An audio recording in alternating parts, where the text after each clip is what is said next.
মদিনায় একজন নারীর ইন্তেকাল। ওই নারীর ইন্তেকাল হওয়ার পর দাফন কাফন হয়ে গেছে। আমি এবার দাফন কাফন শেষ হওয়ার পরে রাতের বেলায় সবার চোখ ফাঁকি দিয়া আমি এবার কবরটা খনন করলাম। কবর খনন করার পর আমি ওই কবর থেকে আমি 5টা কাপড় নিলাম।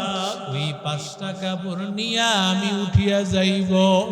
এমন সময় গো নবী ও রাহমাতুল লিল আলামিন, শয়তান আমার মাথার উপর সওয়ার করলো।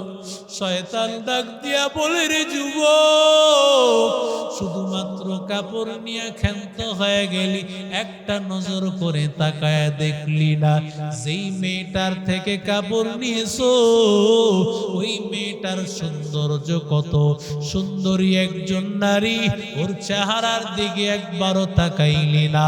ওর মতো এমন সুন্দরী নারী আর কেউ নাই। এই দোকাটা যখন মাথায় শয়তান দিয়া দিল, আমি নজর করে তাকাইয়া আমি নিজের আর কন্ট্রোল করতে পারলাম না, গুনাহে লিপ্ত হয়ে গেলাম। আমি একটা পর্যায়ে গুনাহ থেকে গুনার পর্যায়ে আমি ছিলাম। এমন সময় গো নবী ও রাহমাতুল লিল আলামিন, হঠাৎ করে আমি এই গাইবি একটা আওয়াজ শুনতে পাইলাম। মহিলা যেন আওয়াজ করতেছে, ও আল্লাহর বান্দা, কি আমার অপরাধ? আমি কি অন্যায় করেছি বল? এই হাজার হাজার মানুষের সামনে, এতগুলো মাইয়েতের সামনে আমারে কেন উলঙ্গ করলি? আমারে কেন নাপাক করলি? কেন আমারে নাপাক করে দিলি? আসরের ময়দানে আমি তো এই অবস্থায় উঠা লাগবে। এরে আল্লাহর বান্দা যুবক, আসরের ময়দানে আমি তোর বিরুদ্ধে মামলা দায়ের করব। এই কথা শোনা মাত্র গাইবি একটা আওয়াজের মতো শুনতে পেয়েছে। আল্লাহর বান্দা বলে, ও পয়গম্বর, আমি কাপড়গুলো ফালাইয়া আমি কবর থেকে দিয়েছি একটা দৌড় দিয়ে আপনার সামনে হাজির। ও রাহমাতুল লিল আলামিন, ও মায়ার নবী, ও রহমতের নবী, আমার জন্য কোন তওবার রাস্তা খোলা আছে নাকি? আমার জন্য আমার আল্লাহ তওবার রাস্তা আছে নাকি? আল্লাহর কাছে মাপ চাওয়ার কোন রাস্তা আছে নাকি? আল্লাহর নবী সাথে সাথে বলেন, ও সাহাবী, ওরে যুবক, তুমি তো বড় মারাত্মক অন্যায় করে ফেলেছো। এই কথাটা শোনা মাত্র সাহাবী একটা দৌড় দিলেন। সাহাবী দৌড় দিয়া বের হয়ে গেলেন। ওরে আল্লাহর বান্দা যুবক, সাহাবী দৌড় দিয়া আর আমার নবীর সামনে রইলেন না। আল্লাহর কাছে তওবার আওয়াজ সকলেরই দরজা হইতে ফিরিয়া, সকলেরই দরজা হইতে ফিরিয়া আপনার দরজায় রইলাম পড়িয়া। জীবনে না করিলাম বন্দেগী, গুনাহ করে কাটাইলাম জিন্দেগি, গুনাহ করে কাটাইলাম জিন্দেগি। গুনাহ করছি আর তো গুনাহ করব না, গুনাহ করছি আর তো গুনাহ করব না। মাফ করে করে দেন ও হে মালিক রব্বানা মাফ করে দেন ও হে মালিক রব্বানা। আল্লাহর কাছে এমন ভাবে কান্নার আওয়াজ, আমার আল্লাহ তাআলা বান্দারে ডাক দিয়া বলে উদউনি আস্তাজিব লাকুম, ওরে বান্দা আমার কাছে আয়। ওরে বান্দা তওবার জন্য আমি আল্লাহ তাআলা 24টা ঘন্টা দরজা খোলা রেখেছি। বান্দা আমি আল্লাহকে ডাকতে দেরি হয়, আমি আল্লাহ তোর ডাক কবুল করতে দেরি না। আল্লাহর কাছে কেমন তওবা করেছে সাহাবী, কেমন তওবা! আল্লাহ তাআলা সাহাবীর তওবা কবুল করিয়া জিবরাইল আলাইহিস সালাতু ওয়াস সালামকে নবীর দরবারে পাঠিয়ে দিয়েছে। শামউন ডাক দিয়া বলে বাদশাহ, তাহলে তো আপনার বুঝা দরকার ছিল এই লোকগুলো কেন আসলো, কি কারণে তারা এখানে আগমন করেছে, একটু জানা দরকার ছিল বাদশাহ। কেন এই লোকগুলি আগমন করেছে, কি বার্তা নিয়ে আসছে, একটু জানা দরকার ছিল, তাদের মুখের কথাগুলো শোনা দরকার ছিল।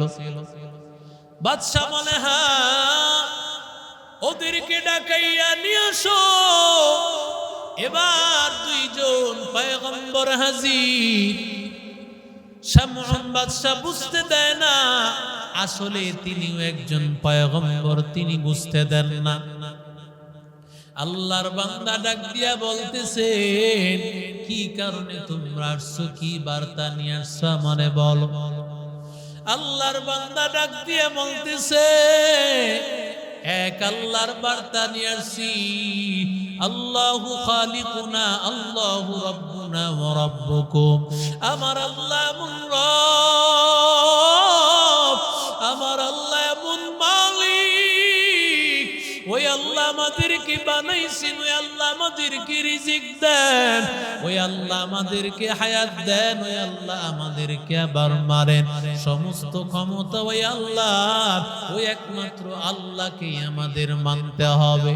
এর নবীর আশিক উম্মতের দল আরেকজনকে ডাক দিল, সেও এইভাবে আল্লাহ তাআলার কুদরত গুলো বর্ণনা করল। আল্লাহ তাআলা রিজিক দাতা, আল্লাহ হায়াত দাতা, সব ক্ষমতা আল্লাহর। এর নবীর আশিক উম্মতের দল এই কথা বলার পরে বাদশা এবার চিন্তা করলো, চিন্তার পেরেশানিতে পড়ে গেল। আসলে তো কথা সত্য, কারণ এরা যা বলেছে সব কথা সত্য। কিন্তু বাদশা চিন্তা করলো, যদি সত্য কথা মেনে নেই তাহলে তো আমার বাদশাহী আর থাকবে না, আমি বাদশা থাকতে পারবো না।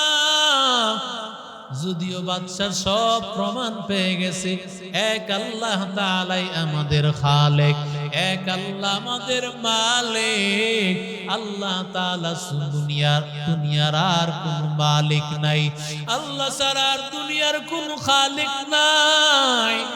এই কথা মানার পরেও বাদশা দিলে মানতেছে না, কারণ বাদশাহী চলে যাবে। বাদশা বলতেছে তোদেরকে মেরে দিব, দুনিয়া থেকে বিদায় করে দিব, দুনিয়া থেকে তোদেরকে বিদায় করে দেব, হত্যা করে ফেলব। এই খবরটা চতুর্দিকে ছড়াইয়া পড়েছে। এমন সময় হাবিবে নাজ্জার দৌড়াইয়া হাজির হয়ে গেছে। আল্লাহ ডাক দিয়া বলেন, ওয়াজা মিন আকসাল মাদিনাতি রাজুলুন ইয়াসআ ক্বালা ইয়া কওমি ইত্তাবিউল মুরসালিন ইত্তাবিউ মান লা ইয়াসআলুকুম আজরান ওয়া হুম মুহতাদুন।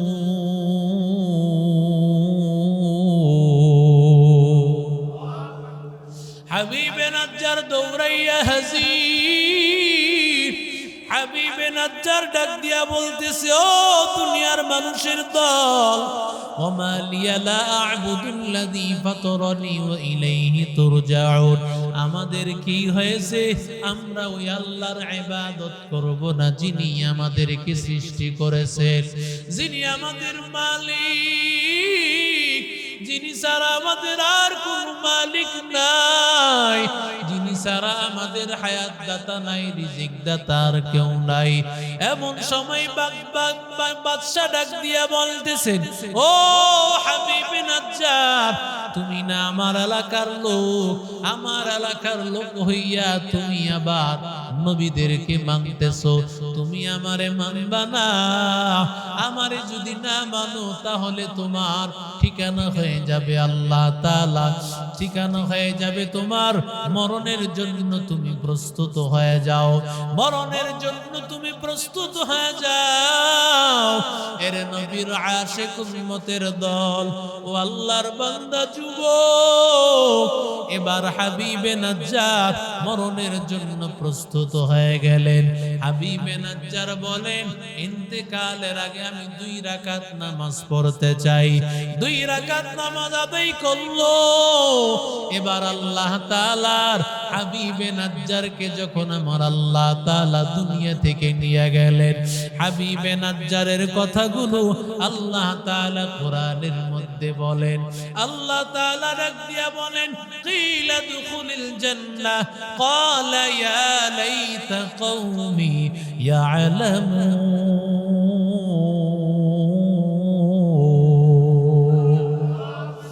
হাবিবে নাজ্জার, হাবিবে নাজ্জারকে ডাক দিয়া বলেন, ও মানুষেরা, হাবিবে নাজ্জারকে পাথর মেরে মেরে বিদায় করবা।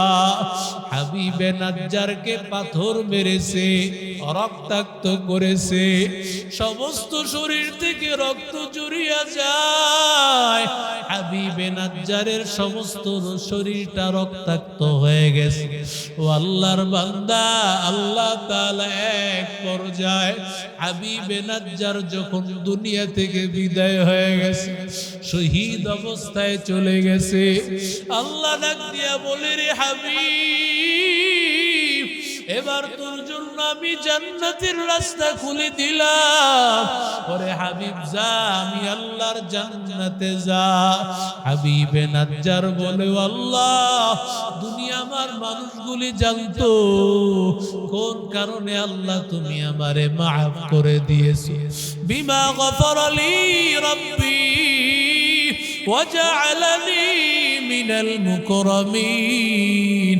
আয় আল্লাহ, যদি ওরা জানতো কোন কারণে আল্লাহ তুমি আমারে মাফ করেছো, আয় আল্লাহ কোন কারণে তুমি আমারে ক্ষমা করেছো, আমার মানুষেরা যদি জানতো সবাই কালেমা পড়ে মুসলমান হয়ে যাইতো। এরে আল্লাহর বান্দা, এরে যুবক, কারণ দুনিয়া কিছুই না রে বাবা। আমার আল্লাহ তাআলা সব কিছুর পেছনে বান্দাকে আল্লাহ ডাকতে থাকেন, বান্দা আয়। আমি আল্লাহ তাআলার দরবারটা খোলা। আমি আল্লাহ তাআলা রাত্র যখন গভীর, আমি আল্লাহ তাআলা প্রথম আসমানে হাজির। আলা মিন মুস্তাগফিরিন ফাগফির লা, কে আসো অন্যায় করে ফেলেছ, আমি আল্লাহর কাছে চাও, আমি আল্লাহ তোমারে মাফ করে দেব। কোন আল্লাহর বান্দা রিজিকের অভাবী, আমি আল্লাহর কাছে চাও, বান্দা আমি তোমার রিজিকের অভাবকে দূর করে দেব। বান্দা তুমি পেরেশান আছো তোমার স্ত্রী সন্তান নিয়া, আমি আল্লাহর কাছে চাও, আমি আল্লাহর কাছে চাইতে দেরি, আমি আল্লাহ দিতে দেরি হবে না। অতি গভীর হয় রজনী যখন, নীরবে প্রভুর নাম জপিয়া তখন, প্রভুর করুণা যদি পাইবারে চাও, গভীর রাতে উঠে প্রভুর গুণগান গাও, গভীর রাতে উঠে প্রভুর গুণগান গাও। আমার আল্লাহ পছন্দ করে বান্দা তুমি যতই গুনাহ করো না কেন, আমি আল্লাহর কাছে তওবার হাতটা বাড়াইতে দেরি, গুনার কথা স্মরণ করে চোখের পানি ফালাইতে দেরি হয়, আমি আল্লাহ সাথে সাথে মাফ করতে সেকেন্ড দেরি করি না। আমার দয়া মাওলা রে,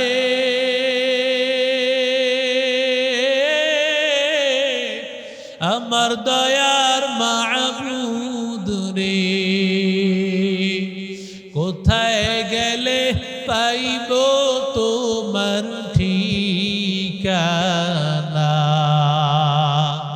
তোমারে বুঝি আমরা পাইলাম না, তোমারে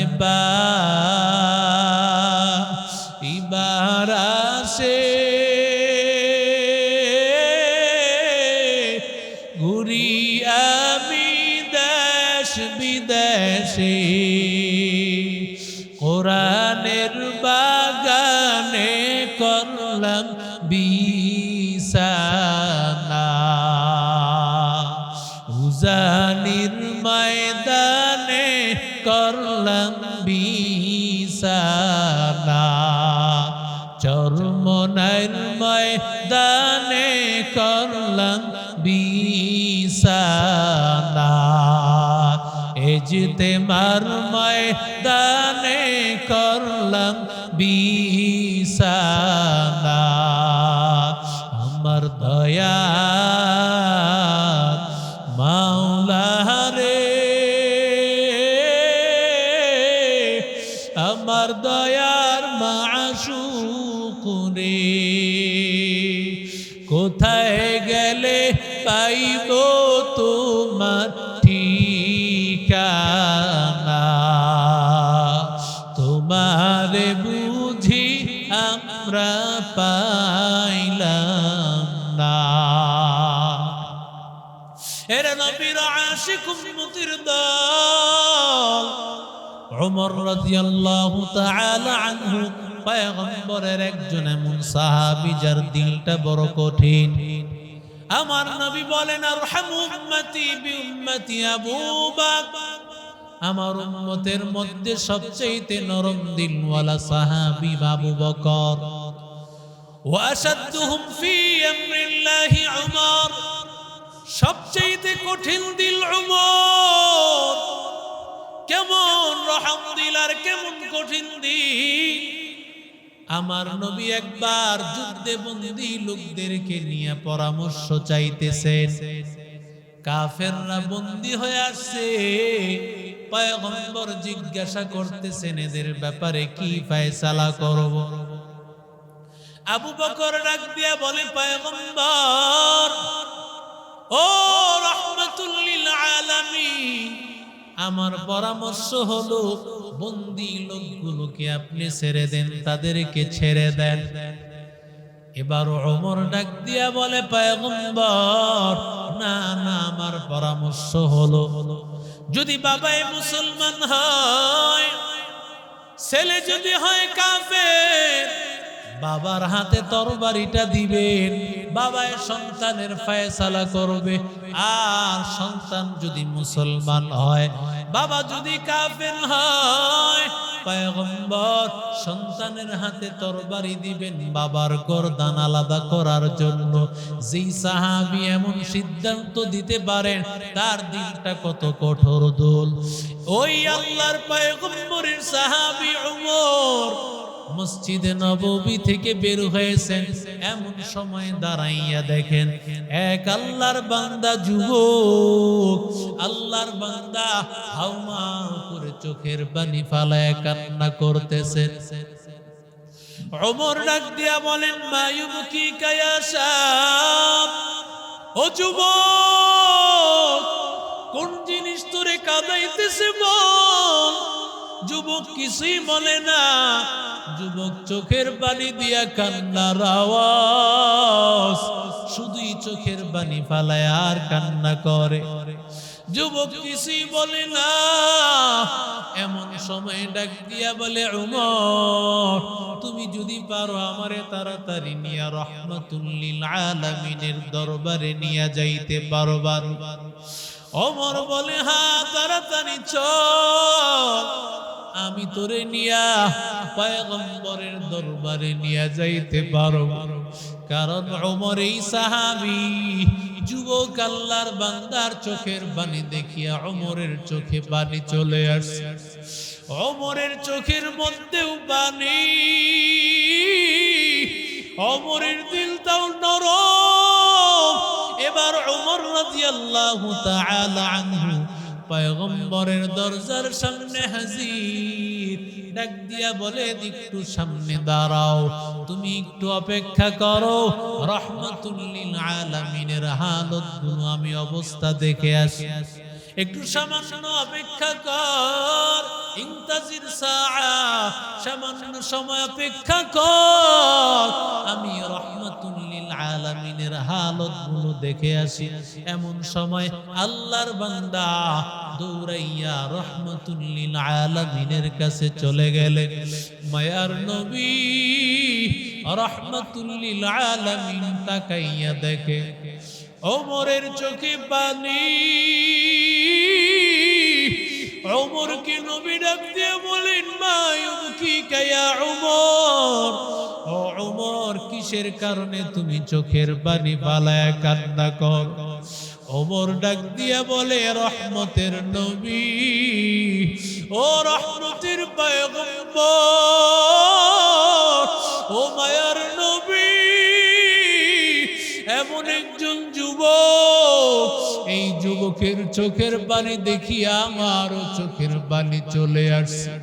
আমার নবী রাহমাতুল লিল আলামিন আল্লাহর বান্দার এই কথাগুলো শুনতেছিল। এমন সময় ওমর ডাক দিয়া বলেন, ও পয়গম্বর, এই যুবক আপনার কাছে আসতে চায়। আল্লাহর নবী যদি আপনি অনুমতি দেন। আমার নবী ডাক দিয়া বলে, হ্যাঁ তাড়াতাড়ি বল, তাড়াতাড়ি গিয়ে বলো আমি পয়গম্বর অনুমতি দিলাম। আমি নবী তাড়াতাড়ি অনুমতি দিলাম। ওরে আল্লাহর বান্দারা, ও যুবক, রাহমাতুল লিল আলামিন এবার অনুমতি দিয়া দিলেন। ওমর রাদিয়াল্লাহু তাআলা আনহু গিয়া বলা মাত্র যুবক নবীর দরবারে হাজির হয়ে গেল। আমার নবীর দরবারে গিয়া হাজির, আমার নবীর দরবারে গিয়া হাজির। নবীর দরবারে হাজির হওয়ার পর ওমর আল্লাহর নবীর কাছে গিয়া যুবক শুধু কান্না, যুবকের চোখে শুধু পানি। আমার নবী ডাক দিয়া বলে, ও যুবক, কিসের কারণে কান্না করো? মা ইউবকিকা ইয়া শাব, ও যুবক তুমি কেন কান্না করো?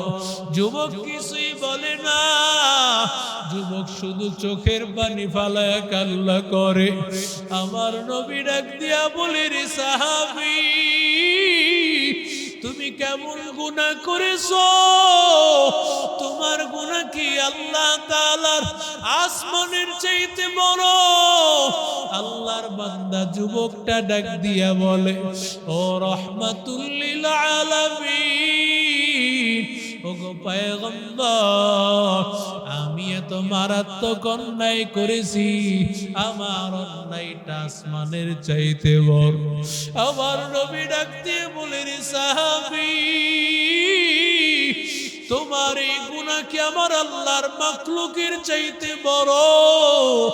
সাহাবী ডাক দিয়া বলেন, ও পয়গম্বর, আমার গুনাহটা এর চাইতে আরো বড়।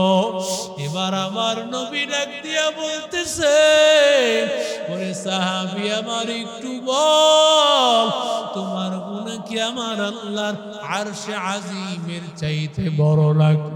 সাহাবী ডাক দিয়া বলেন, ও নবী, ও পয়গম্বর, আমার গুনাহটা আরশে আজিমের চাইতে বড়। আমার নবী এবার ডাক দিয়া বলেন, ও সাহাবী, তোমার গুনাহ কি আমার আল্লাহর রহমতের চাইতে বড় নাকি? আমার আল্লাহর রহমতের চাইতে বড় নাকি বল। সাহাবী বলেন, ও পয়গম্বর, আমার গুনাহ এর চাইতে আরো বড়। নবী এবার ডাক দিয়া বলেন, কি গুনাহ করেছো বল। এবার সাহাবী আল্লাহর বান্দা যুবক ডাক দিয়া বলে, ও পয়গম্বর, আমি আমার জীবিকা উপার্জনের জন্য আমি একটা খারাপ পেশাকে বেছে নিয়েছি। কি পেশা? পয়গম্বর, আমি মানুষ মারা গেলে কাফনের কাপড় আমি চুরি করি, এগুলো বাজারে বিক্রি করিয়া যা টাকা পয়সা পাই ওগুলো দিয়ে আমি আমার সংসার চালাই। আল্লাহর পয়গম্বর, আমার নবী বলেন, কি হয়েছে বল। নবী পয়গম্বর, ও রাহমাতুল লিল আলামিন, গতকালকে মদিনায় একজন সুন্দরী নারীর ইন্তেকাল হয়েছে। মদিনায় একজন নারীর ইন্তেকাল। ওই নারীর ইন্তেকাল হওয়ার পর দাফন কাফন হয়ে গেছে। আমি এবার দাফন কাফন শেষ হওয়ার পরে রাতের বেলায় সবার চোখ ফাঁকি দিয়া আমি এবার কবরটা খনন করলাম। কবর খনন করার পর আমি ওই কবর থেকে আমি 5টা কাপড় নিলাম। ওই 5টা কাপড় নিয়া আমি উঠিয়া যাইব। এমন সময় গো নবী, ও রাহমাতুল লিল আলামিন, শয়তান আমার মাথার উপর সওয়ার করলো। শয়তান ডাক দিয়া বলে, রে যুবক, শুধুমাত্র কাপড় নিয়ে ক্ষান্ত হয়ে গেলি, একটা নজর করে তাকায় দেখলি না যেই মেয়েটার থেকে কাপড় নিয়েছো ওই মেয়েটার সৌন্দর্য কত সুন্দরী একজন নারী, ওর চেহারার দিকে একবারও তাকাইলি না। ওর মতো এমন সুন্দরী নারী আর কেউ নাই। এই দোকাটা যখন মাথায় শয়তান দিয়া দিল, আমি নজর করে তাকাইয়া আমি নিজের আর কন্ট্রোল করতে পারলাম না, গুনাহে লিপ্ত হয়ে গেলাম। আমি একটা পর্যায়ে গুনাহ থেকে গুনার পর্যায়ে আমি ছিলাম। এমন সময় গো নবী, ও রাহমাতুল লিল আলামিন, হঠাৎ করে আমি এই গায়বী একটা আওয়াজ শুনতে পাইলাম। মহিলা যেন আওয়াজ করতেছে, ও আল্লাহর বান্দা, কি আমার অপরাধ? আমি কি অন্যায় করেছি বল? এই হাজার হাজার মানুষের সামনে, এতগুলো মাইয়েতের সামনে আমারে কেন উলঙ্গ করলি? আমারে কেন নাপাক করলি? কেন আমারে নাপাক করে দিলি? আসরের ময়দানে আমি তো এই অবস্থায় উঠা লাগবে। এরে আল্লাহর বান্দা যুবক, আসরের ময়দানে আমি তোর বিরুদ্ধে মামলা দায়ের করব। এই কথা শোনা মাত্র গায়বী একটা আওয়াজের মতো শুনতে পেয়েছে। আল্লাহর বান্দা বলে, ও পয়গম্বর, আমি কাপড়গুলো পালাইয়া আমি কবর থেকে দিয়েছি একটা দৌড় দিয়ে আপনার সামনে হাজির। ও রাহমাতুল লিল আলামিন, ও মায়ার নবী, ও রহমতের নবী, আমার জন্য কোন তওবার রাস্তা খোলা আছে নাকি?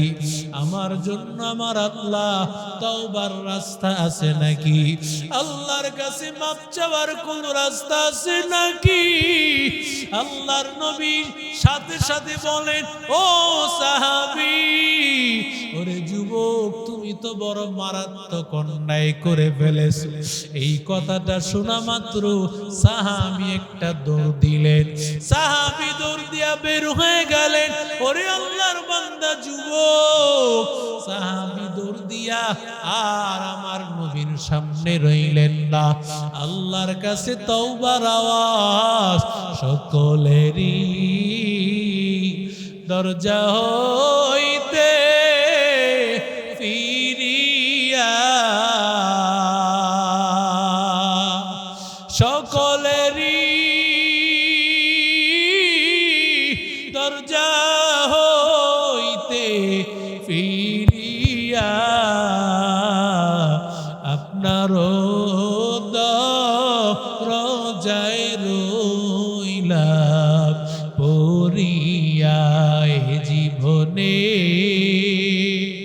না করিলাম বন্দেগী, গুনাহ করে কাটাইলাম জিন্দেগি, গুনাহ করে কাটাইলাম জিন্দেগি। গুনাহ করছি আর তো গুনাহ করব না, গুনাহ করছি আর তো গুনাহ করব না। মাফ করে দেন ও হে মালিক রব্বানা, মাফ করে দেন ও হে মালিক রব্বানা। আল্লাহর কাছে এমন ভাবে কান্নার আওয়াজ, আমার আল্লাহ তাআলা বান্দারে ডাক দিয়া বলে উদউনি আস্তাজিব লাকুম, ওরে বান্দা আমার কাছে আয়। ওরে বান্দা তওবার জন্য আমি আল্লাহ তাআলা 24টা ঘন্টা দরজা খোলা রেখেছি। বান্দা আমি আল্লাহকে ডাকতে দেরি হয়, আমি আল্লাহ তোর ডাক কবুল করতে দেরি না। আল্লাহর কাছে কেমন তওবা করেছে সাহাবী, কেমন তওবা! আল্লাহ তাআলা সাহাবীর তওবা কবুল করিয়া জিবরাইল আলাইহিস সালাতু ওয়াস সালামকে নবীর দরবারে পাঠিয়ে দিয়েছে। আরো জোরে বলে, নবীর দরবারে হাজির। ও রাহমাতুল লিল আলামিন, আল্লাহ আপনাকে সালাম দিয়েছেন। আল্লাহ ডাক দিয়ে বলেছেন ও পয়গম্বর, এই সারা পৃথিবীর মাখলুকের মালিক কি আপনি নাকি আল্লাহ? এই কথাটা শোনা মাত্র পয়গম্বর বলেন ও জিবরিল ভাই, এটা কেমন কথা বললেন ও জিবরিল ভাই? সমস্ত পৃথিবীর খালেক, সব পৃথিবীর মাখলুকের একমাত্র সৃষ্টিকর্তা হলেন আল্লাহ। আমারও সৃষ্টিকর্তা আল্লাহ, আল্লাহ ছাড়া আর কোন সৃষ্টিকর্তা নাই। এবার জিবরাইল বলেন ও নবী ও রাহমাতুল লিল আলামিন, আল্লাহ ডাক দিয়ে বলেছেন দুনিয়ার মানুষের রিজিক কি আপনি দেন না আল্লাহ দেন? রাহমাতুল লিল আলামিন বলেন ও জিবরিল ভাই, সমস্ত পৃথিবীর মানুষের রিজিক দেওয়ার মালিক একমাত্র, জোরে বলেন কে? আল্লাহ তাআলা একমাত্র রিজিক দেন। আমি পয়গম্বরকেও আল্লাহ তাআলাই রিজিক দেন। এবার ডাক দিয়া বলেন রাহমাতুল লিল আলামিন, আল্লাহ আপনারে সালাম জানাইছেন। আর আল্লাহ ডাক দিয়া বলেছেন এই পৃথিবীর মানুষকে ক্ষমাকারী আল্লাহ নাকি আপনি রাসূল? নবী ডাক দিয়া বলেন ও জিবরাইল ভাই, এই সারা পৃথিবীর সমস্ত মানুষের, এমনকি আমি রাহমাতুল লিল আলামিনকে ক্ষমাকারী আর দুনিয়াতে কেউ নাই, একমাত্র মালিক আমার আল্লাহ। আল্লাহ ছাড়া ক্ষমাকারী আর কেউ নাই, আল্লাহ ছাড়া ক্ষমাকারী আর দুনিয়াতে কেউ নাই। এই কথা বলা মাত্র জিবরাইল আলাইহিস সালাতু ওয়াস সালাম ডাক দিয়া বলেন ও পয়গম্বর, ও রাহমাতুল লিল আলামিন, ও মায়ার নবী, যদি সারা পৃথিবীর মানুষকে ক্ষমাকারী আল্লাহ হয়ে থাকেন, রিজিক দাতা আল্লাহ হয়ে থাকেন, সৃষ্টিকর্তা আল্লাহ হয়ে থাকেন, মালিক আল্লাহ হয়ে থাকেন, তাহলে নবী আপনি বলেন আপনার দরবারে একজন সাহাবী যুবক আল্লাহর বান্দা তওবা পাওয়ার জন্য আপনার সহযোগিতার হাতটা চেয়েছে, কিন্তু আপনি তারে বিদায় করে দিয়েছেন। আপনার কথা শোনা মাত্র সাহাবী কেন দৌড়াইয়া বের হয়েছে নবী জানেন? কারণ এই সাহাবী নবী আপনার জবান দিয়া যদি কোনো বদদুয়া বের হয়ে যায়, সাথে সাথে সাহাবী ধ্বংস হয়ে যাবে। এই জন্য সাহাবী বের হয়ে গেছে, আল্লাহর কাছে এমন তওবা করেছে, আমার আল্লাহ সাথে সাথে মাফ করে দিয়েছে। লা ইলাহা ইল্লাল্লাহ।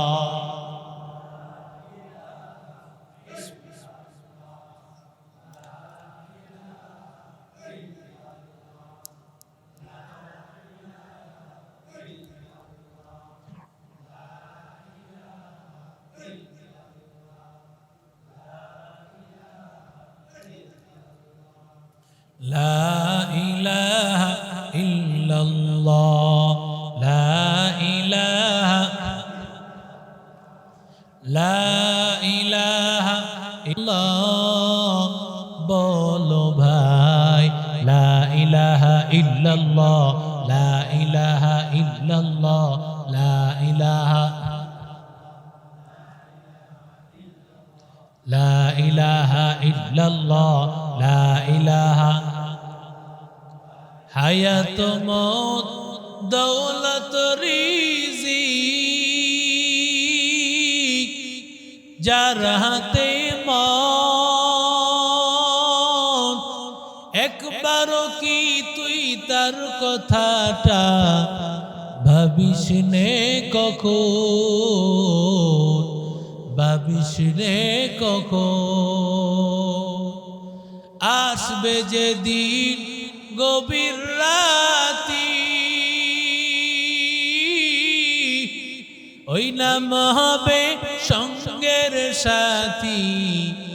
আসবে যেদিন গভীর রাতি,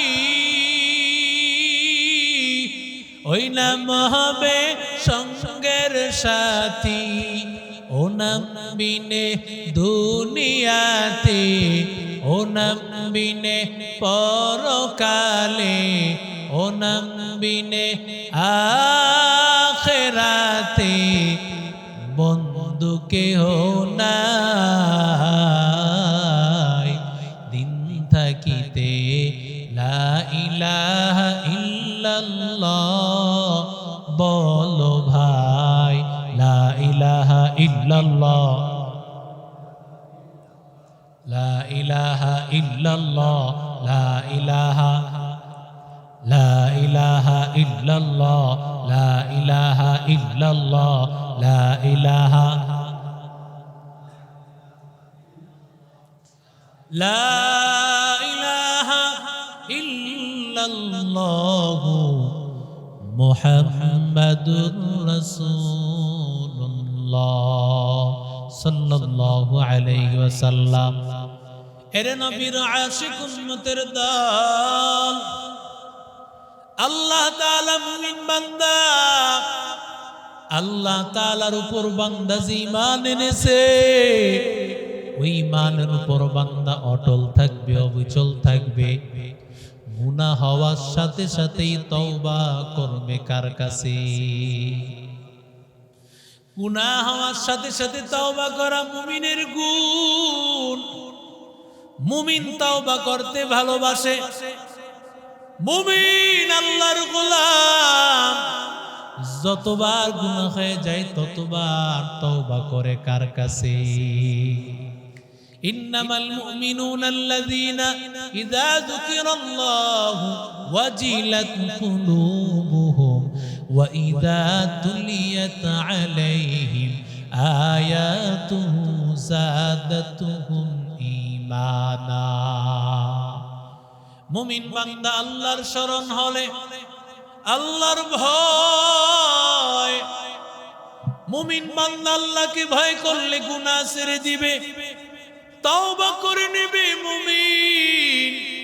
ও আল্লাহর বান্দারা, এর যুবক কিফিল আল্লাহর এমন একজন বাদশাহ, এমন একজন গোলাম, কিফিল নামে এক আল্লাহর বান্দা ছিল।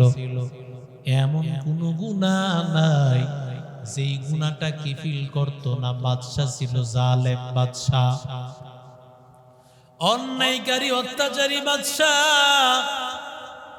এই কিফিল আল্লাহর বান্দা হঠাৎ করে তার কাছে মানুষেরা অভাবে পড়ে, কিছু মানুষেরা অভাবের তাড়নায় সহযোগিতার জন্য হাজির।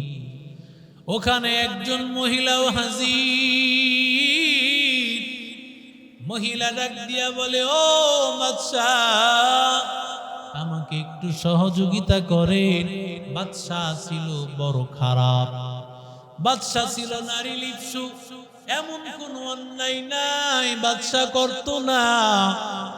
বাদশাকে যখন বলছে, বাদশাহ আমার একটু সহযোগিতা করেন, বাদশাহ ডাক দিয়া বলে, না না, তোমার সহযোগিতা করতে পারবো, তবে আমার মনের চাহিদা পূরণ কর।